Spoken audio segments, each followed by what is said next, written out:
Forgive me, I come from a family of Christians, so I never got that opportunity. So I like standing here because they never gave me a chance to the pulpit.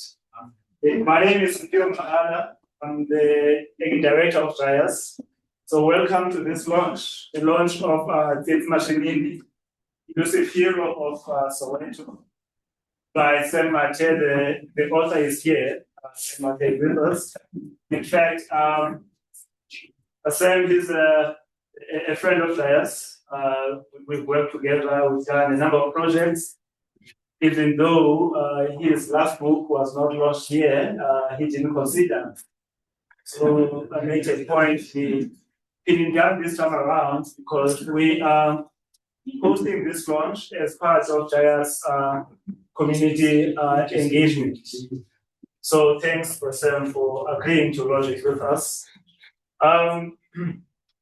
It is pertinent that we launched this book this year, especially because Tsietsi Mashinini was a leader of the student movement during the Soweto Uprising in 1976. And as you can imagine, this year marks 50 years of the student uprisings, 1976. And unfortunately, we couldn't do it during recess. He hosted the other launches and public engagements elsewhere, but we thought we should before the end of July. So the book is available. Bookselling Capital is giving us a discount today, so you won't have to pay to go to the shop. We've discounted that, and Sam has assured me that the autograph is for free today.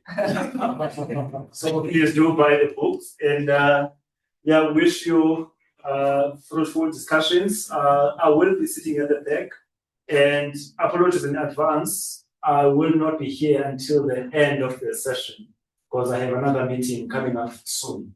Okay, thank you very much. Over.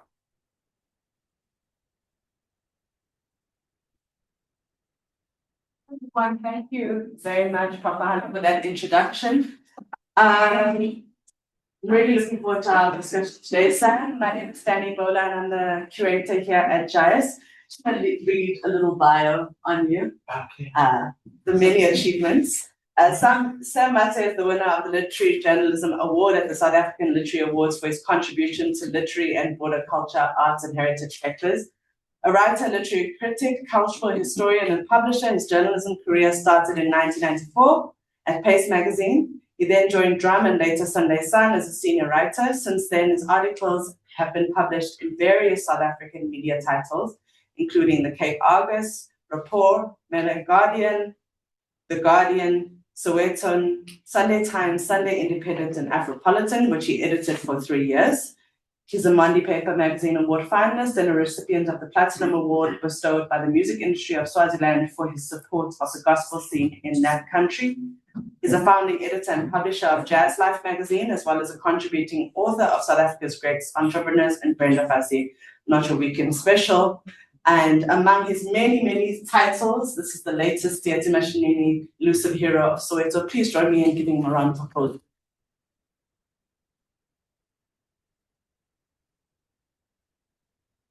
And many years ago as a culture editor, so I'm very glad our path are crossing again.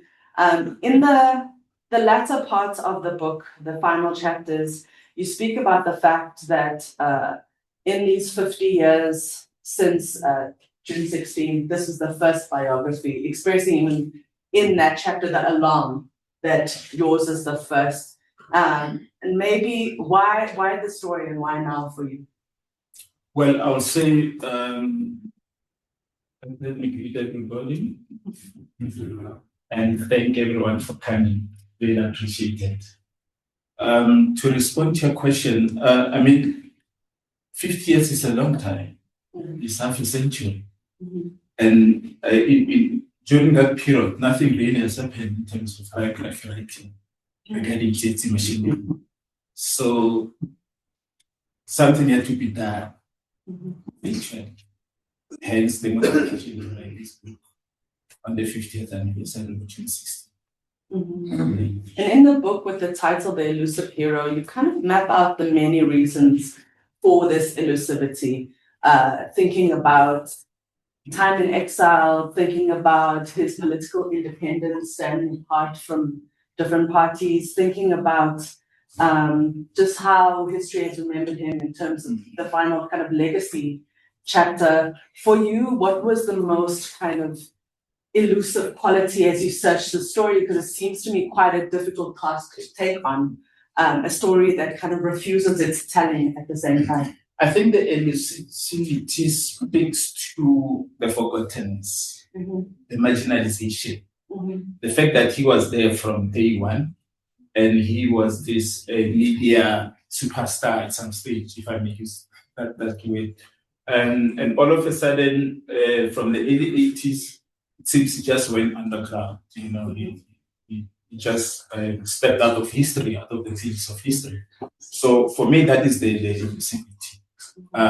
More than anything else, the fact that history hasn't been told, it's been a footnote for years. You know, you open a book on South African history, 2016 in particular, chapter on history, there is a Tsietsi Mashinini in the name, but in passing, perhaps in a chapter you find his name mentioned 3 times, and that is.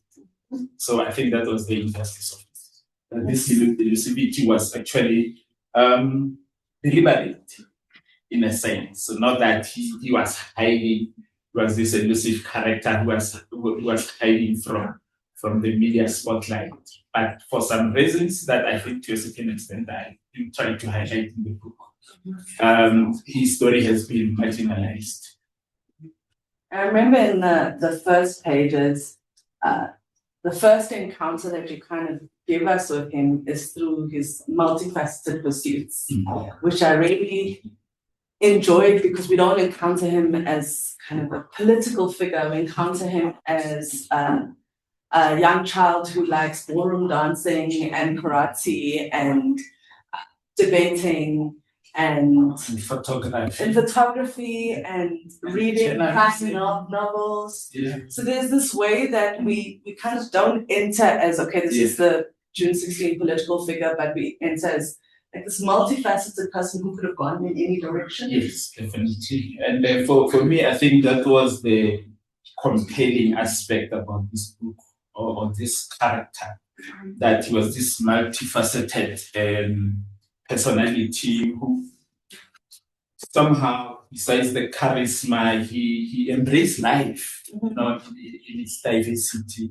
And he could, as you have indicated, he could have, you know, gone any direction. You know, he could have been a journalist. I mean, I'm fascinated by the fact that as early as 1974, I think he was probably in mid-teens. He was already a freelancer for a big newspaper like the Red Daily Mail.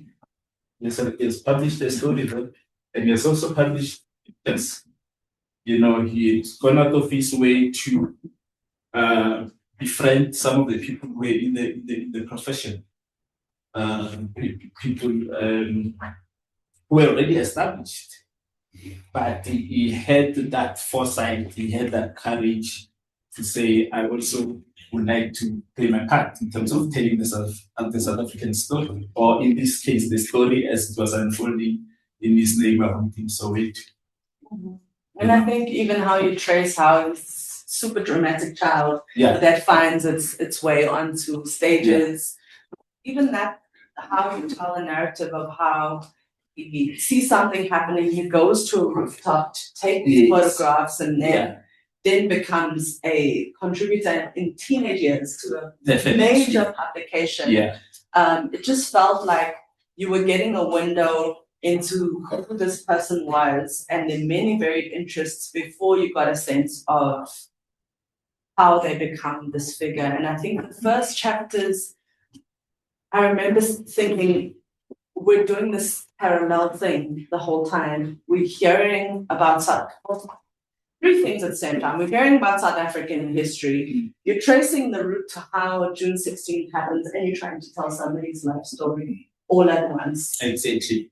Yeah. Because when you read this, it's not just a biography, but it's a story of a people, it's a story of a country, it's a story of a nation at that time, and how the situation unfolded since then. In terms of research, for instance, it was interesting to meet some of the people that they met, and I'm glad to say one of them is Mr. William. He actually approached him for some tuition in photography, and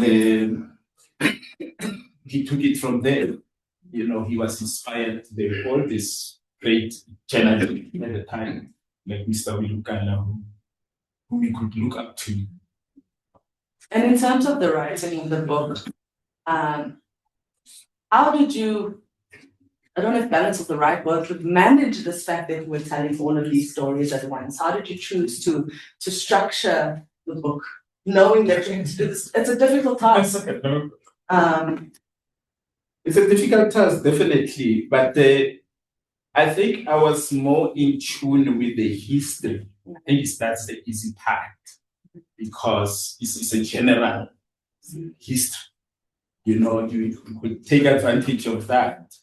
But that was going to be like, easy.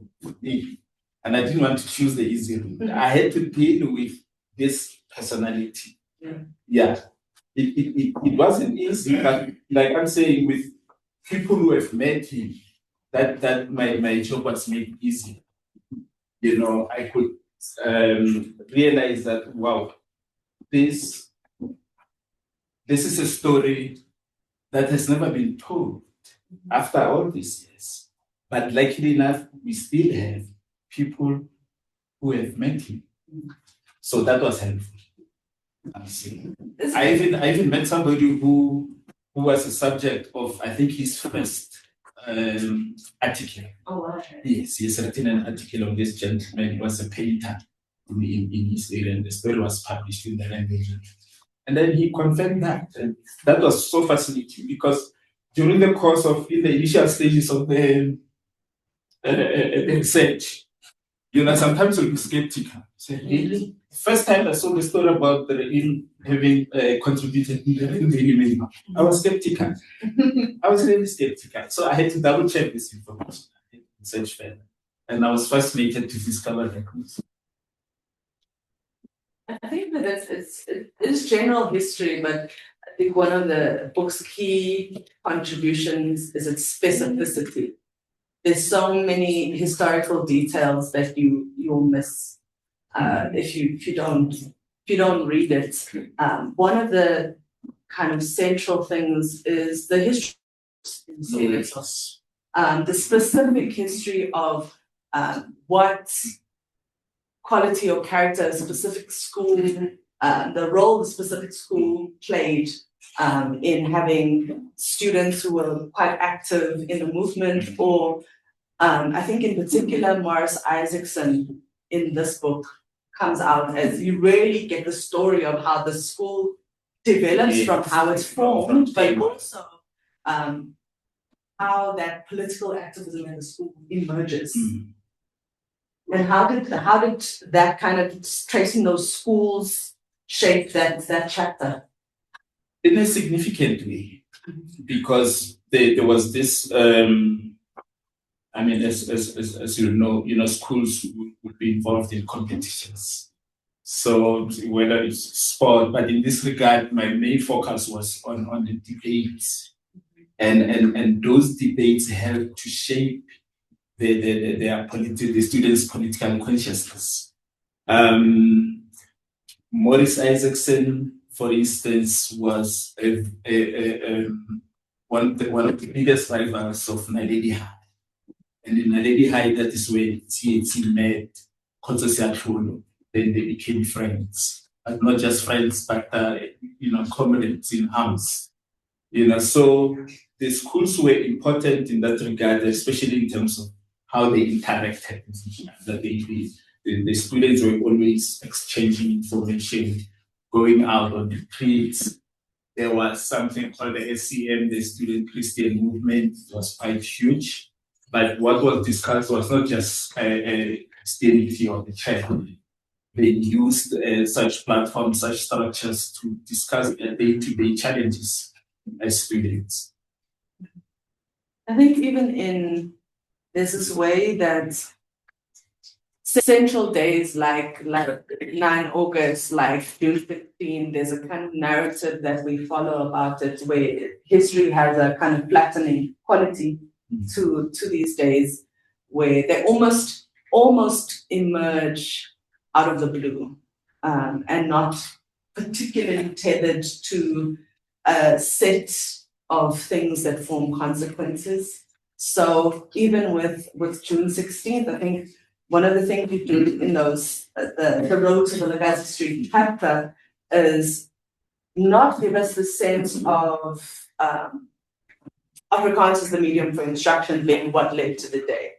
Going, actually the education system shifting and all these different things converging and revolts at different schools lead to this day. It doesn't come out of nowhere. And you take us into the hall at some points where this 500 students needs to go, okay, what are we gonna do? And where kind of Tsietsi emerges as a person being like, let's not strike, let's march. Let's march, because we've done boycotts before, for instance. So in this regard, for me, it was important to offer that background, to say, actually, June 16 came about because there were these junior schools that started it all.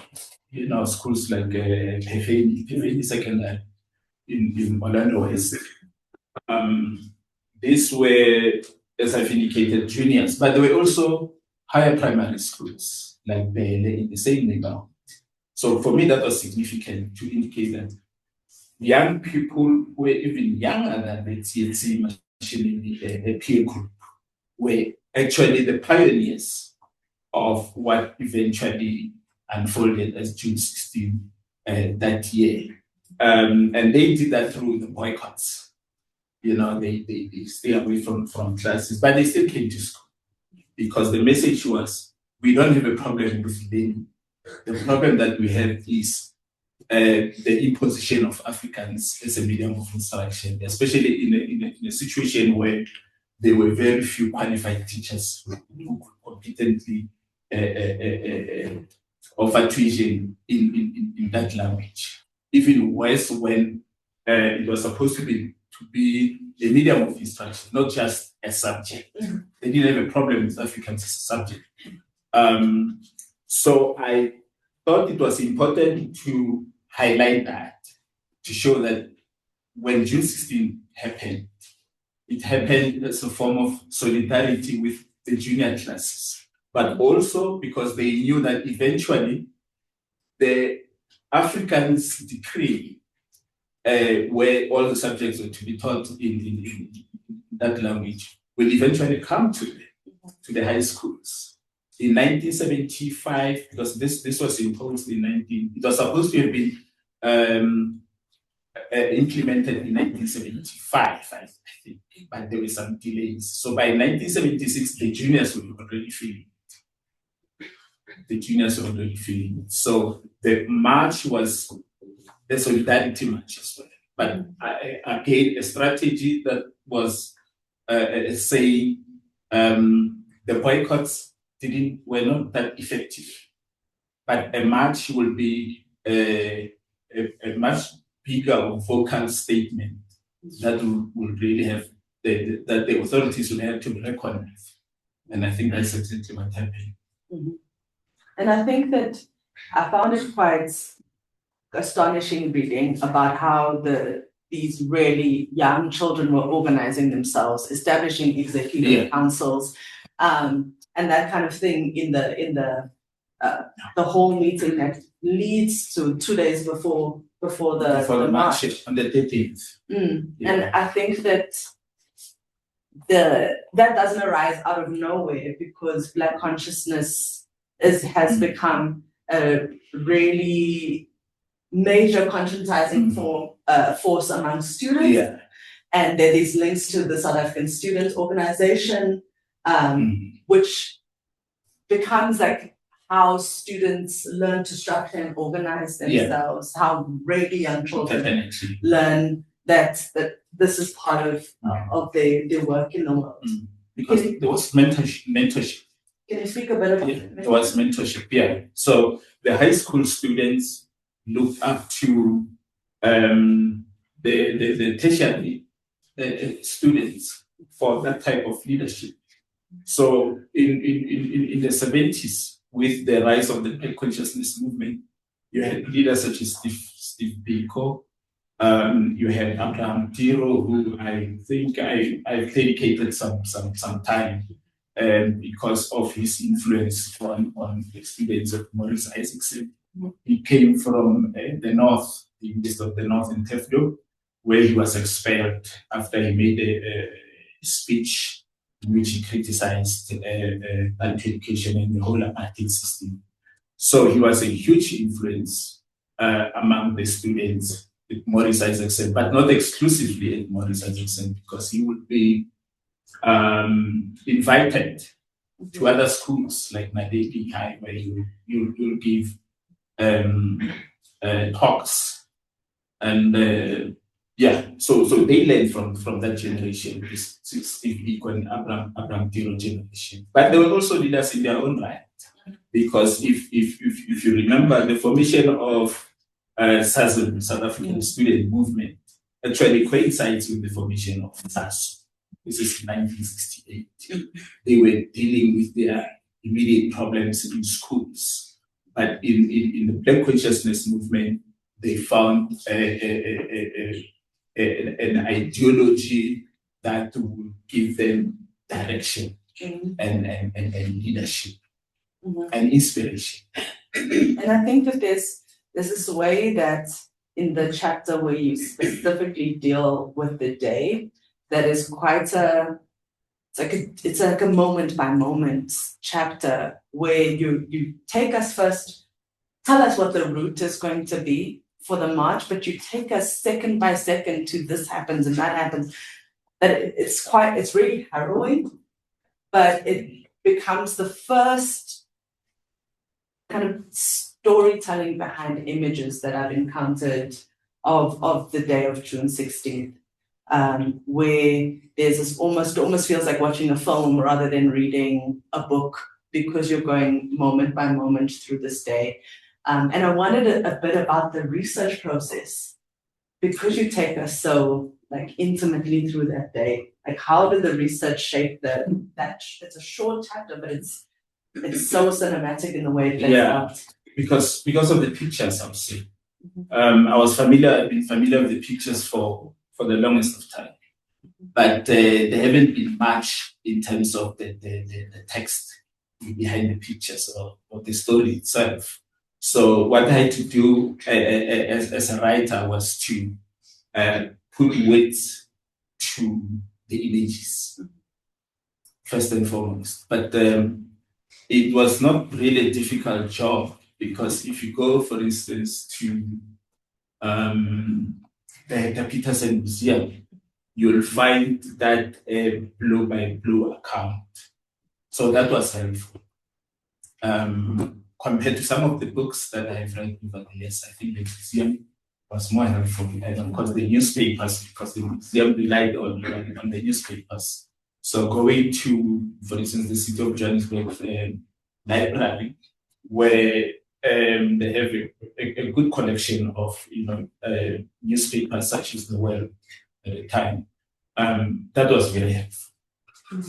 And a lot of biographies kind of end with June 16 as this kind of culminating moment, but June 16 is kind of the middle of this book. And then we spend time with his time in exile, and I wondered how in following now that quite elusive story that extends now beyond the borders of how that process works. Yeah, that was the challenging part, I would say, in the book, the exile years, because he left, he was very young. I mean, he was 19 when he left. And a lot happened. The fact that he didn't join the PAC and the ANC, I think that also had a bearing on his story. Because if he could have joined, say, the ANC, his story there would have been much attention to it. We would have more information on it. But I think the refusal to become a member of either of those two in particular led to the fact that the story became compromised somehow. There were a few people who wanted to talk about him, and for I guess political or personal reasons, that was the feeling I got, when during the process of research. There was even hostility for that matter, certain quarters to say, nah, he said, no, you can't ask us about Tsietsi Mashinini. He was not one of us, we are not interested. Yeah, so there was that. And that was the challenge. Because the many people who knew Tsietsi in exile knew the stories to tell, but we reluctant to tell the stories. So for me, that was a challenge. Who were the kind of valuable people that you spoke to in kind of trying to shape the story of a person? Okay, for instance, there was Badi Mukhantle, who was a student at Mauritius.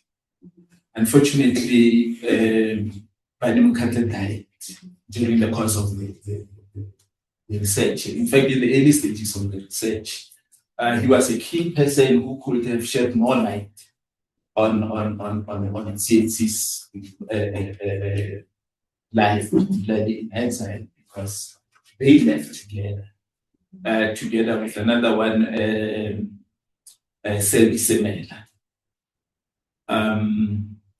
in August 1976. They became the spokespersons, if you like, of the June 16 movement abroad. They visited various places. I think the rest of the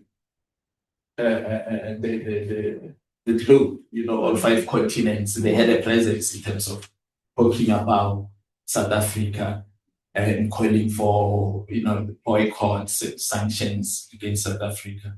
So they have been together like that until the last moment, I'll say. Because he came back, that is Mokhatle, he came back in, I think, around 1990. Tsietsi Mashinini had already passed on at that stage. So, Badi Mukhatle's departure during the course of this was a huge blow for person, because he was close associate of Tsietsi Mashinini. And somebody who tell kind of the story from multiple levels and multiple. Yeah. And of course, it's also the story of, excuse me.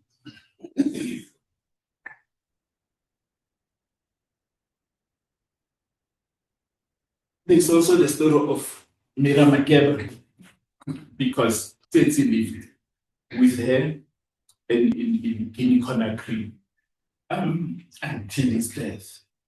And the story is that those who have tried to put the pieces together of his last days have failed because she had deliberately decided not to speak. But it will be easy to pass judgment on her that no, there was something behind the silence. Perhaps there wasn't. The point is that she was not there.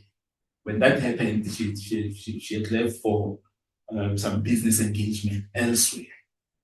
So I think that also compromised the story somehow, because also in her books, she has published 2 memoirs. And the treatment, the Tsietsi part, is handled as a footnote.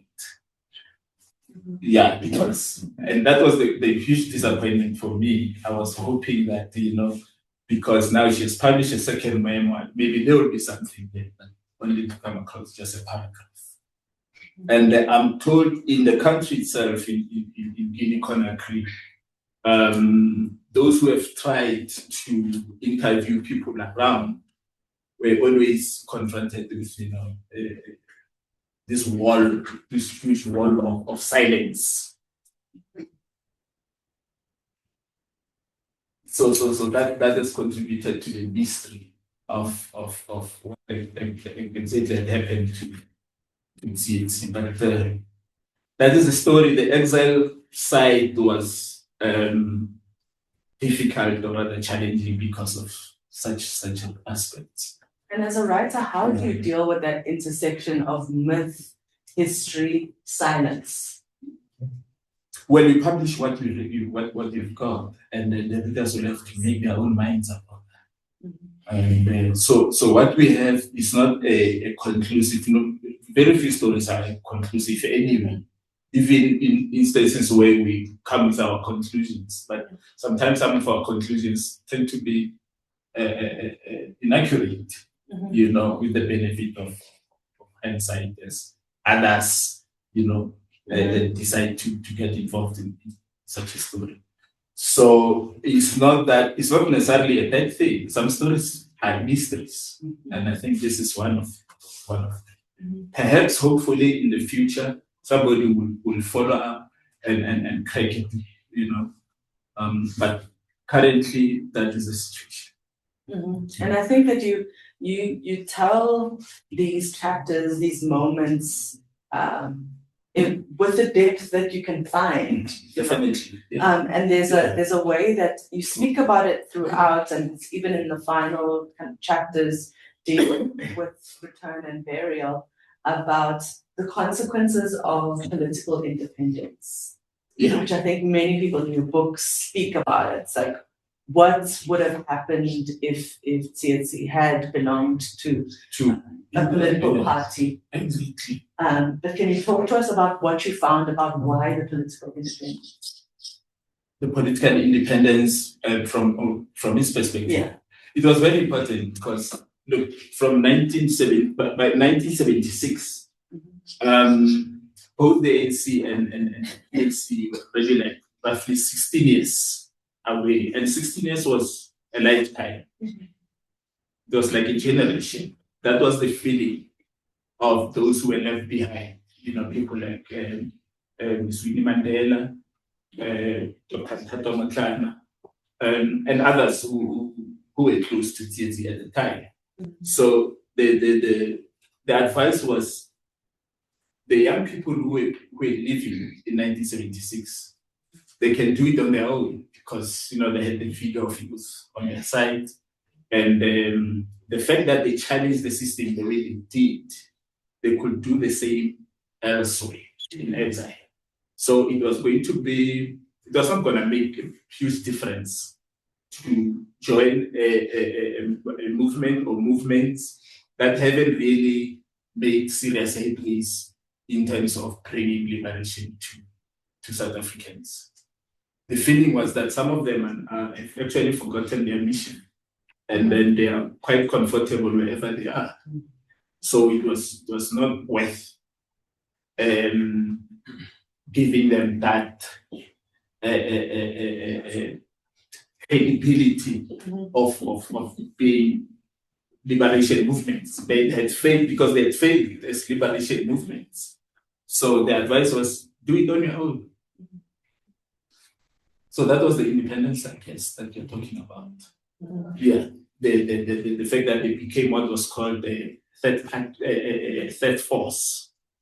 I think there's a way that even in reading the book and knowing there was not going to be a resolution, there's a part of me that wanted that resolution, especially reading about Tsietsi's mother at the TRC, just reading about the states that his body returns in, and just the sense of historical narrative versus the one that you can see right in front of you. Because you write about how his mom speaks about receiving a letter written in French, you said, Christina, Yeah. chapter, Yeah. where it says that he died of natural causes. But then she speaks about the state that his body comes in, the return, and knowing that this is not, this cannot possibly be true, but then also the regret at not requesting an postmortem in that moment. And I think that it becomes this, like there's just a sense in the book for me of this, the harrowing reality of South African history and South African life that we live with every day through kind of the way that it echoes, but also the story that somebody is telling you versus the one that you're going, what is the actual narrative? Yes. And this incomplete feeling that we might never know. Yeah. And I think also the feeling that there's a cover. Somebody knows something, but it's not willing to talk. You know, when the TRC was set up, the aim was to uncover the truth. And that was the motivation for people like Tsietsi Mashinini to go there and tell their version of what happened. So it was a huge disappointment that having submitted all those harrowing stories, the truth was elusive. And some of them, unfortunately, even went to their graves without having established what happened to their loved ones. The same story with Abraham Tiro, who was killed in Hassan home. His mother went to the TRC, and then a whole lot of families, they went to the TRC. So that is the story that we are still dealing with, that is still making headlines today, 30 years down the line. And I wonder, what did you go into this book knowing about Tsietsi, and then what did you emerge with? Very little. Very little, because before I actually got into writing this book,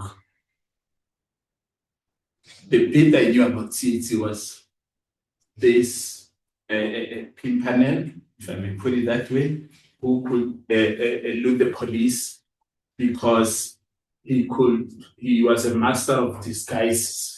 You know, he could dress like a woman, and then I think he could also have makeup and stuff like that, you know, earrings and all. So that's I already knew that Tsietsi was not, you know, an ordinary activist. He was somebody who could wear workmen's overalls, push a wheelbarrow, and pretend as if he's part of the labor force, you know, building school, something like that. And the police will be able to notice him. So those are some of the stories. But sometimes when you read them, and say, you know, they read like urban legends. So the motivation for me was to try and make sense of the stories in terms of their authenticity. And I think it was interesting when they were confirmed as fact. What questions do you remain unanswered that you want answers to from the story? You mean besides the murder? Are there any kind of stories that you encountered that you wondered about, or any missing parts? No, definitely.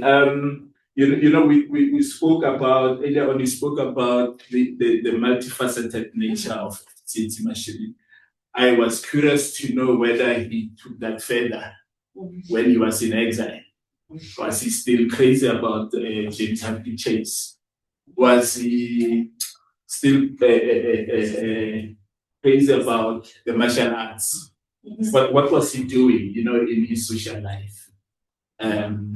Besides the politics, you know, besides the speeches and universities and elsewhere, you know, I was curious about that. And unfortunately, when we went to, just before we went to the printers, I couldn't get that information till today, but I sent information to the ex-wife. So I'm still hoping that one day she will respond. And then next.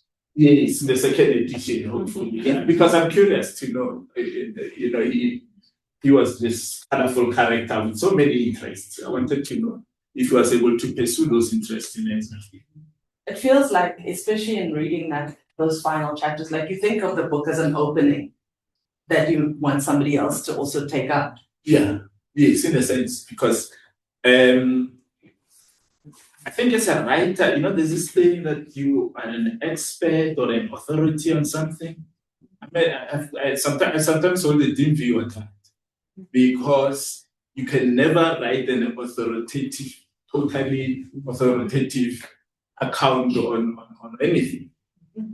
So yes, I wrote it with that mindset, with that open mind that I hope somebody will take it up and fill in the gaps, if there are gaps. I mean, you can call them gaps. I mean, there's many gaps in the unanswered story of his death in particular, but I remember wondering if I had ever encountered an Tsietsi, or if I'd just forgotten because high school was many years ago. Yeah. But I especially in the chapter around the 13 June meeting. Yes, the meeting. I remember thinking, I wonder if this book can change the way that we teach June 16, or the way that we talk about June 16, because even that idea that Tsietsi begins this idea of the march is not one that I previously encountered. I think we somehow dropped into the day, that particular day, divorced of time. And I wanted to know, I guess if somebody who knows nothing about Tsietsi reads the book, what do you hope that they take away from it? Well, I would say courageous leadership, more than anything else. I mean, for a 19-year-old, I mean, as a generation, these were teenagers. And today, 50 years later, it's unthinkable. You know, we tend to think of leaders as adults. People we look up to change things for us, to improve things for us. We look up to government, you know, to do things for us. But the fact that you had the young people, school children, who organized themselves and said, we are changing things. We are the architects of our own lives. We are the players, not the spectators in our history. That for me was quite exceptional. And I think the lessons that young people can take is that they have agency. They have to use that agency. I think for me, that's the biggest message of the Tsietsi Mashinini story. And I think you really imparted in that final chapter on legacy, where you start tracing, like, this person might have heard Tsietsi speak in the States. This might have happened because of this. He addressed the UN. That start to speak about all these ways that he is remembered, particularly in Soweto, but not beyond it. But how Soweto has such this really rich memory, these numerous buildings named after him, this statue, a plaque, all of these things. But I think that it's just a kind of way that we always, at least I'm always in my day-to-day work trying to think of who were these names beyond the names that we know? What were the stories beyond the stories that we are told? Because our national days are often attached to like 3 people or 5 people, when you know that there were entire movements behind stories, and that even someone who starts a march or starts the call for a march among students who are organized, who have many leaders within it, can be forgotten, which feels quite like something quite astonishing. Yeah. But I want to open up to everybody else for some questions. We have one there. Do we have more here?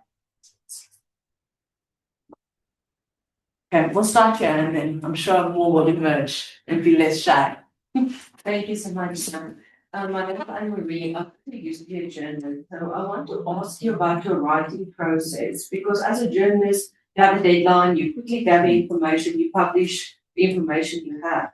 How much time did you spend with the research and when did you decide, well, now I really need to start writing, and how much time did it take then to write?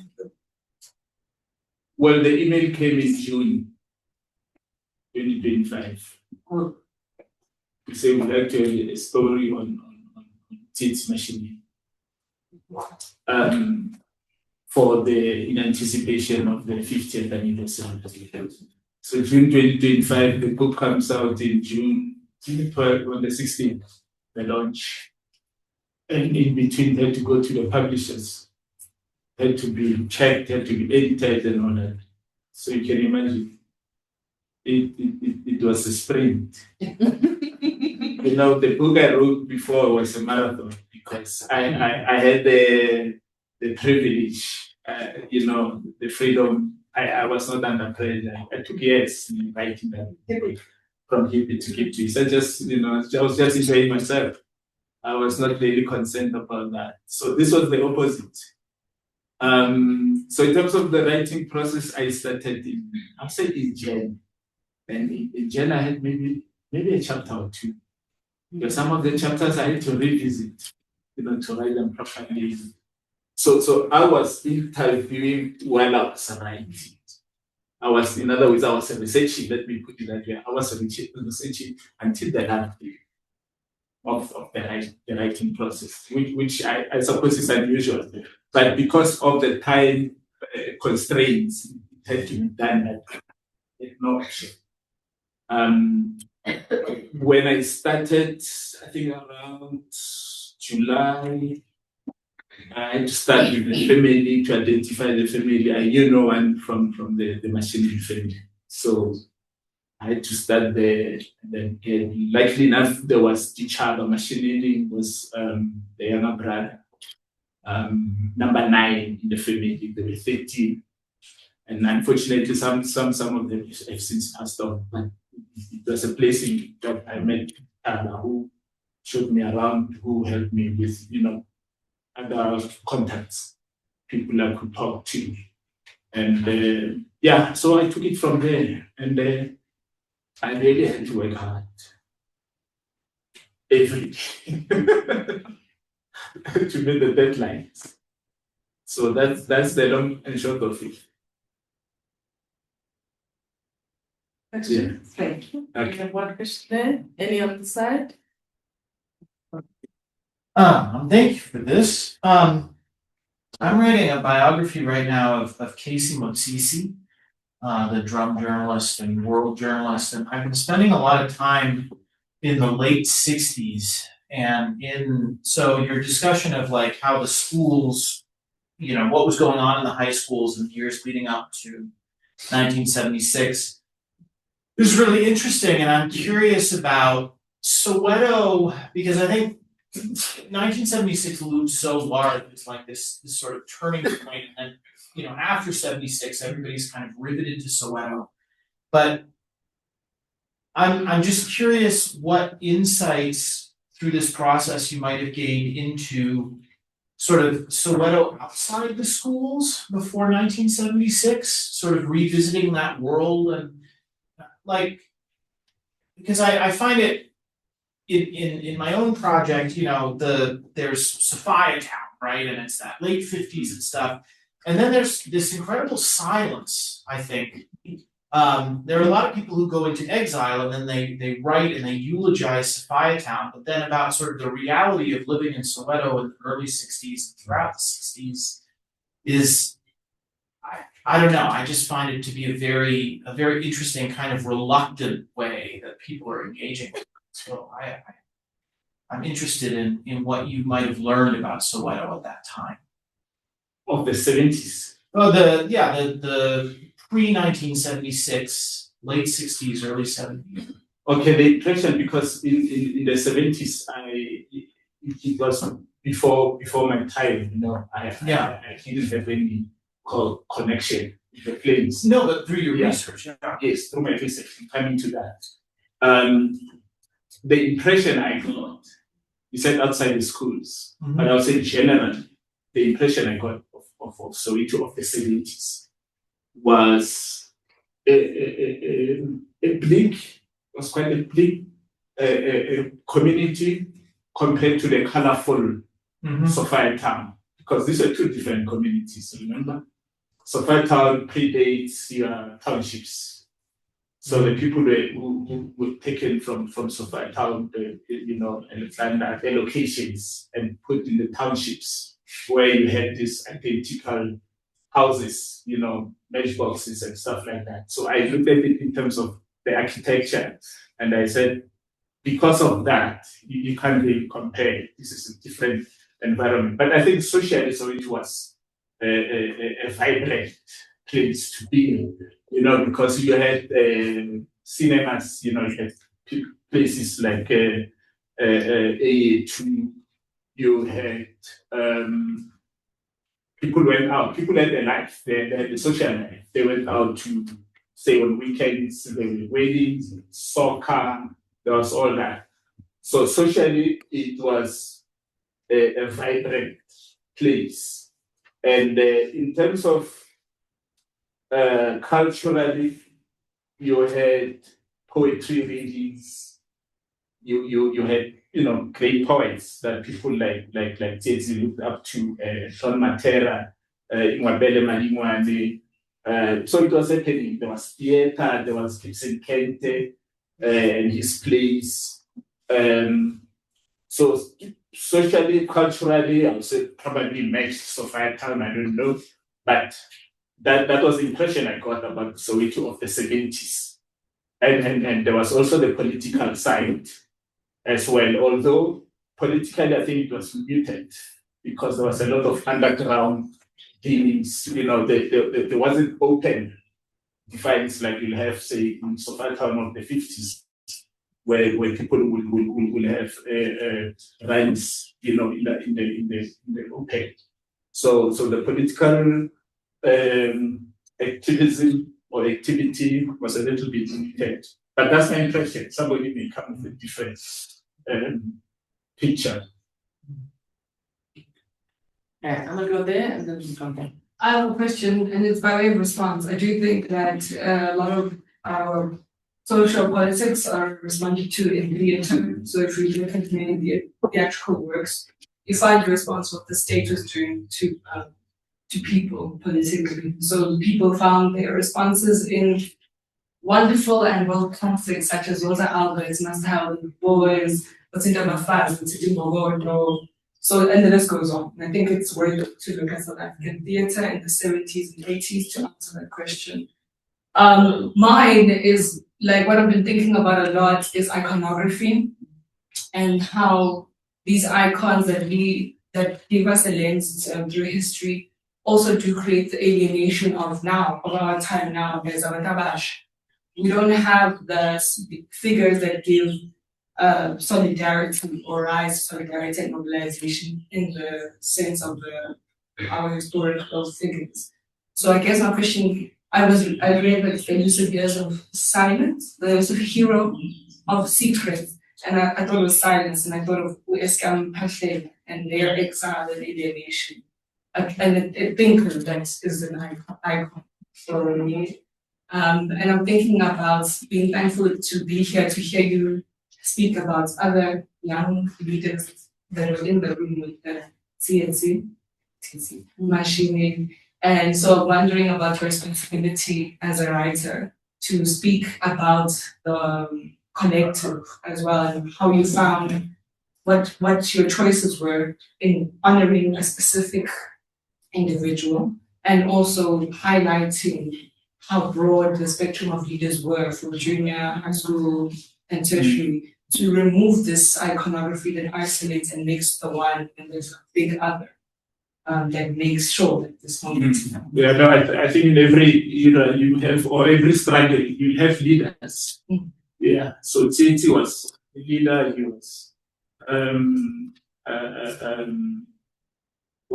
was elected into a structure, a formal structure. to do what you had to do. So he was a leader who you could single out from the collective and focus on. But there was also others who are in the book. I've got the class of 76. It's a chapter or a section of 16 individuals who were his peers and who were also student leaders. So I was striking a balance between the individual and the collective. And I think that's a really great question, because I think there's the part in the latter half of the book where you give us the class of 76, but you also give us interviews with Tsietsi, so we can hear him speaking as well. So I think you'll find that section really, really valuable.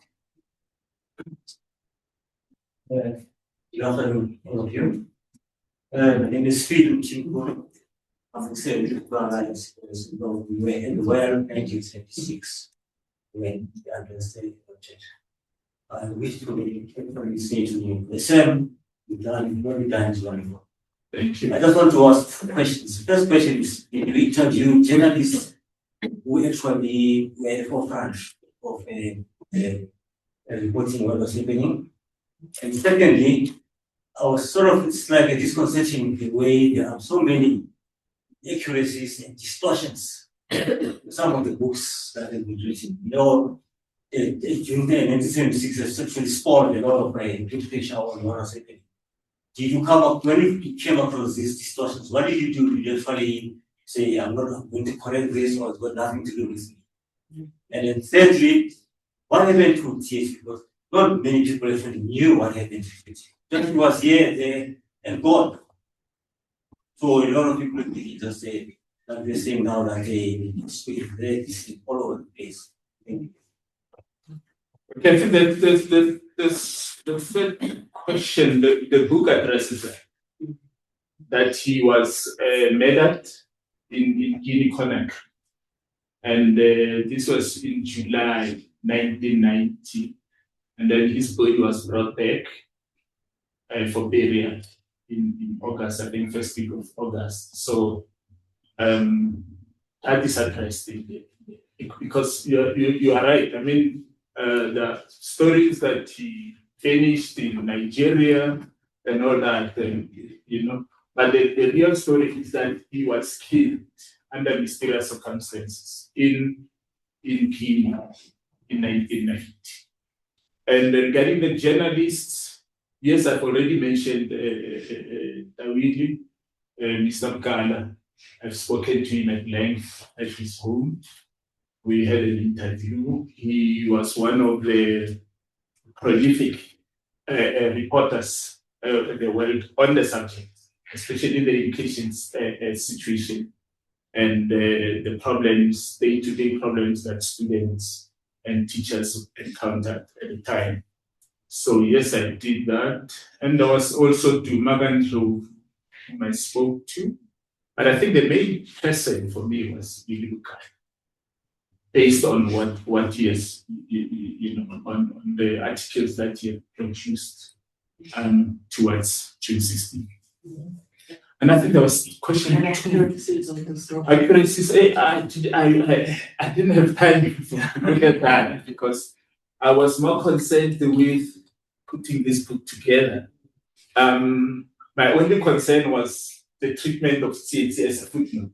Most of the history books that I come across, and there wasn't much information. It was just dry narratives. So for me, because I was doing a biography, my focus was on humanizing the June 16th story through this character. We'll take a final round of questions. 1, 2, any last taker? Really not a question. I wanted to say to you, go out to Soweto, and I think you can. I'm a township girl. I was born in Sharpeville, go out to Soweto. So you are right about maybe the structures, but in terms of violence, The life. yeah. Another part, in terms of balancing, I was educated in KZN, so that's it. Um, I hope when I read the book, I'll have that satisfaction. But from the conversation you've had, I have a sense of some of the things I didn't understand very well, but I used to hear about PAC and ANC. They have their own squabble in terms of who's doing what in terms of liberation. Others were just doing the pylons or whatever, striking the pylons. Others were doing the pass, the Soweto story. Yes. So those things created that rift. Yeah. And then here comes this young man from Norway, including family and everywhere. I had the fortune of having conversations, just ordinary conversations with him and then. So that was the strife, not only of Tsietsi, many of our children who left, because I can call them my children, who left after 76 into exile, they suffered a hell of a lot. Yeah, they suffered, they died, they did whatever because they didn't belong to any of these. Yeah, and Yes. Yes. Yeah. And in terms of the education of SASO, and I'm taking more and feel I've heard it here, in terms of the politics of the students, the SASO, the SASIMs, Christian movement, those things. At least from what I understood from the egos, the Aubrey, what is it, Aubrey? We house Spelling mood list. Black consciousness was not anti anybody. I with me. Yes, and which is now this anti somebody and wanting to crucify somebody for something is actually devouring almost all of us. Yeah. It was a black and proud. Be who you are. All your agents. Who are you? I with me. What are you going to do? Look, they did something. I with me. So I hope this book does that. And there are drives you have internally and say, we really did whatever. I mean, even in terms of our education, I don't know what the people who do debate in societies. You are acknowledging that it was bound to education. There was a place where people could do some of these things. Yeah. So I'm happy to hear those things, and that's really what I'm saying to you. Say well done. And I promise I'm going to.